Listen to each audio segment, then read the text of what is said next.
قالت صحيفة الشروق إن لجنة تعديل الدستور تتجه للاتفاق على تحصين منصب وزير الدفاع بحيث يعينه رئيس الجمهورية أو رئيس الوزراء بعد مشاورة وموافقة المجلس الأعلى للقوات المسلحة. يأتي هذا بينما تستعد لجنة ال50 المكلفة بتعديل الدستور للتصويت على المسودة الأولية اليوم.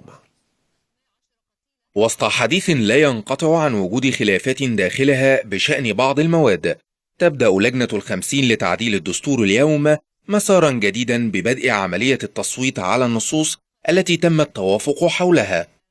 خطوة انتظرها كثيرون من خارج اللجنة ومن داخلها على أمل المضي قدما نحو إنجاز أحد بنود خارطة الطريق، حيث أكد رئيسها عمرو موسى أن المرحلة المقبلة ستشهد تكثيف العمل لإعداد النص الأساسي لمشروع الدستور تمهيدا لقراءة بنوده النهائية في ظرف الأسابيع القليلة المقبلة، غير أن ما تم تسريبه من نصوص نشرتها بعض الصحف وتحدثت عنها وسائل الإعلام لبعض المواد التي تم التوافق حولها وأخرى لا تزال موضع بحث ومناقشة وجدال، يلقي بظلال من الشك حول إمكانية انطلاق مسيرة كتابة الدستور أو على الأقل سيرها بالسرعة المأمولة. من أبرز المواد التي تثير جدلا تلك الخاصة بالقوات المسلحة ومواد الهوية والنظام الانتخابي. أما مواد الهوية فالأمر لا يزال موضع شد وجذب بين تيار يقوده حزب النور ممثل التيارات الإسلامية داخل ال50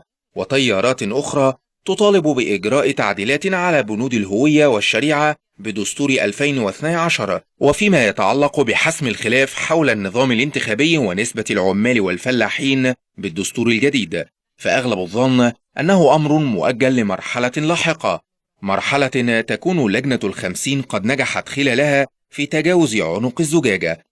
وانتظارا لهذه المرحلة ليس أمامنا سوى انتظار ما ستسفر عنه الجلسات الحالية للتصويت على المسودة الأولى للدستور، أملا في انتهاء اللجنة من مهمتها في التاريخ الذي حدده المتحدث باسمها محمد سلماوي، وهو 3 ديسمبر المقبل.